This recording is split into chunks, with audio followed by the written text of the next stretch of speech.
Hello everybody, I'm Jim from Outbound Distribution, and today we'll be doing a brisket on an Ironwood 650. So hang tight, we're going to show you how to cut it.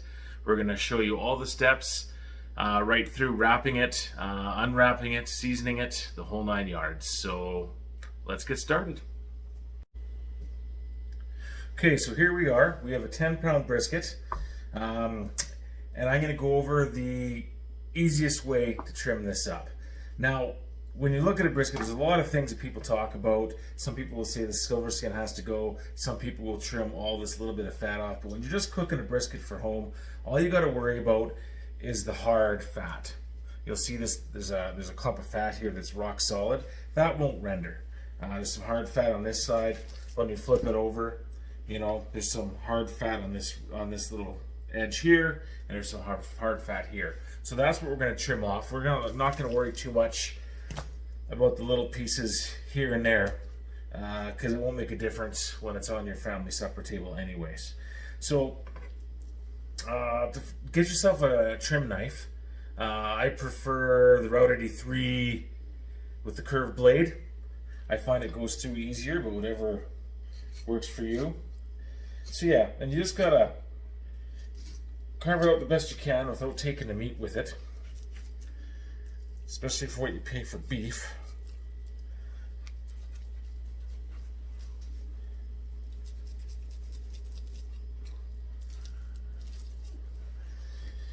Okay, so yeah, and now you'll see here, you don't necessarily have to go digging too far, because this little fat vein goes all the way through. You'll actually see it come through to the other side. But that'll turn into a really nice honeycomb fat that renders out quite nicely. It's this big chunk on the outside that matters. I'll just finish taking that off. And then over here we got some hard fat on the edge. We'll do the same. Trim it up just a touch. Down here, it's a little bit of a big gob, so we'll take a little bit of it off. Not going to work too hard at it. Again, we're not trimming this to compete with it, we're just trimming it to eat it at the kitchen table. Now when you look here, you'll see a really rough edge on the one side, and that's where the bandsaw essentially cuts through it, because you'll see how the meat's kind of got a weird texture, and that's just caused by a little bit of heat. So we're just going to trim that right off. We don't want any weird texture after it's all cooked. Then flipping it over to the back side, we've got some fat here where I got to work on, and then this here, we want to keep this to about a 1/4 inch. We don't want to take it all off, because this is also going to protect the meat. This comes into that argument of fat cap up or fat cap down. I'm a big supporter of the fat cap down, because they've actually proven that the fat cap up doesn't render back into the meat. It just flows off. Any fat that does render just flows out the bottom and out the side. So when you have it this way, it protects that bottom from that heat coming up, and it just helps your brisket not dry out on the bottom. So yeah, I'm just going to take and I'm going to trim this down to approximately a 1/4 inch. I'm going to take a little bit extra off here on this side, because it's more of that hard chunk fat.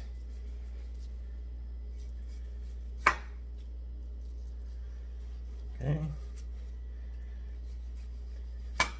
And no matter what you use for a knife, the only thing is make sure it's good and sharp. And this isn't so bad over here. This is thin, it's ugly. I mean, we can trim it up a little bit, but at the end of the day, no one's judging this. We're just putting it on the supper table.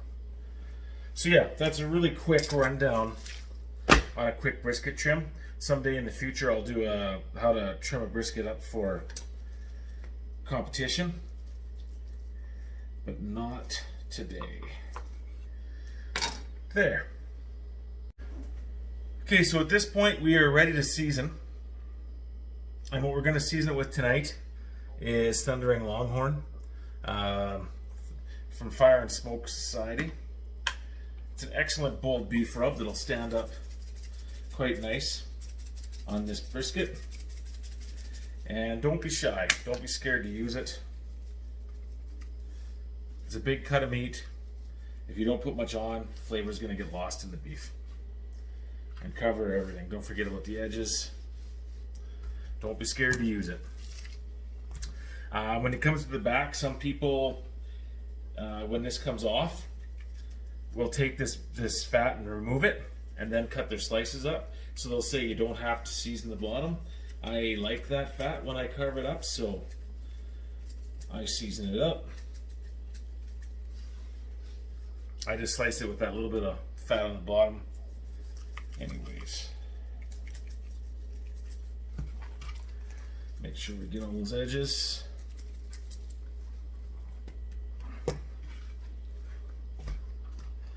Perfect. And that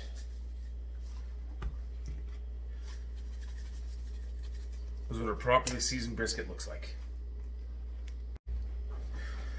One last step I like to do before I put it on the grill, especially in the middle of winter, like right now, is I put the probes in where it's warm, so I don't have to fight with them outside. And essentially where we're going to do that is in the center of the flat, which is this piece here, and the center of the point, which is that side there. And so when we take it outside, we can quickly plug these probes in and be able to monitor it all night long. And what we're going to do is I'm going to stick this on the grill, and we're going to wait till it hits an internal temperature of about 160 degrees. So now right now it's 10 o'clock at night. This 10-pound brisket's going to hit 160 degrees at 225 degrees on the grill at approximately 10 o'clock in the morning. So at 10 o'clock in the morning, I'll wrap it in foil. I'm going to increase the temp up to about 240 degrees, foil wrapped, until it hits an internal temperature 204 degrees, and then I'm going to pull it off. But we'll get to that in the morning at 10 o'clock when it hits that 160 degrees. But right now it's 10 o'clock at night, and I'm actually getting this ready for supper tomorrow night. The thing is we want to make sure that it comes off early so that we can hold this guy. These guys will hold in a cooler for 3 hours if you got a good cooler, you know, possibly even more. But you don't want to rush it. A big piece of meat like this needs to rest for at least an hour to 2 hours to retain the most most moisture it can. So just make sure that you have it off in time to rest. You give yourself more time. It's always better than less. And if we find that we're behind in the morning, it doesn't hurt to increase it when we wrap it up to 240, 250 just to get the job done a little quicker so that we can eat on time. And that's where we're at. So we'll see you at 10 in the morning, folks.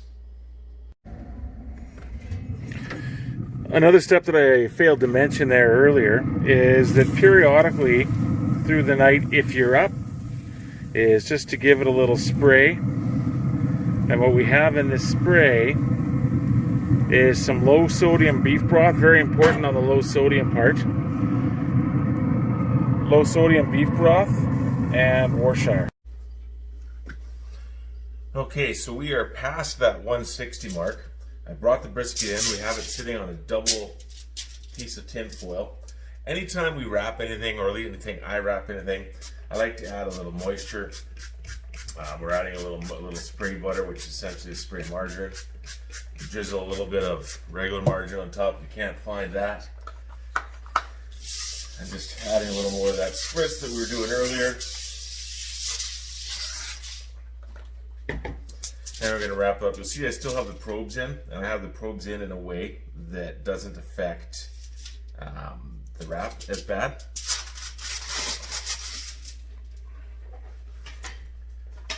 Okay, so we're just going to finish wrapping this guy up.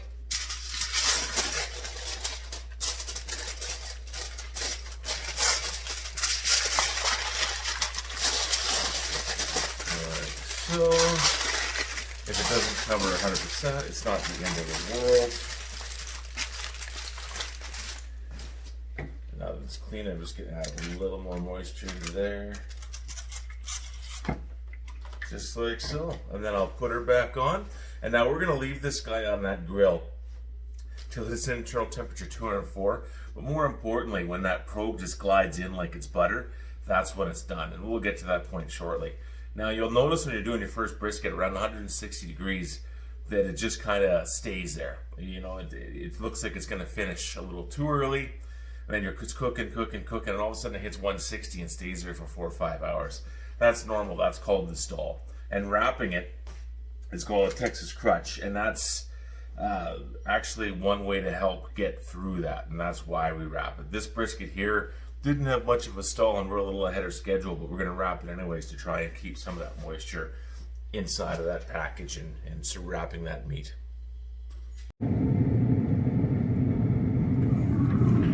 Okay, so here we are. We have our brisket. Now you can see that probe just glides in just like butter.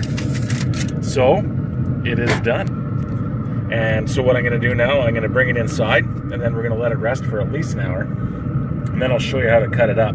But now if you look in there, you'll see a whole bunch of moisture got in there.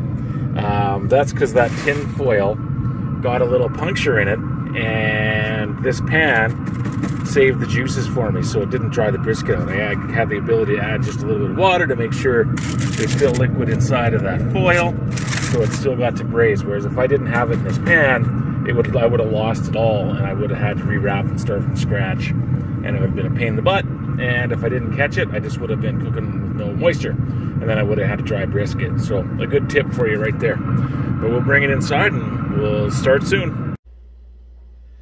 Okay, the brisket has rested for a good hour, and now we're going to cut it up. Now there's some things to discuss when we're cutting these things up.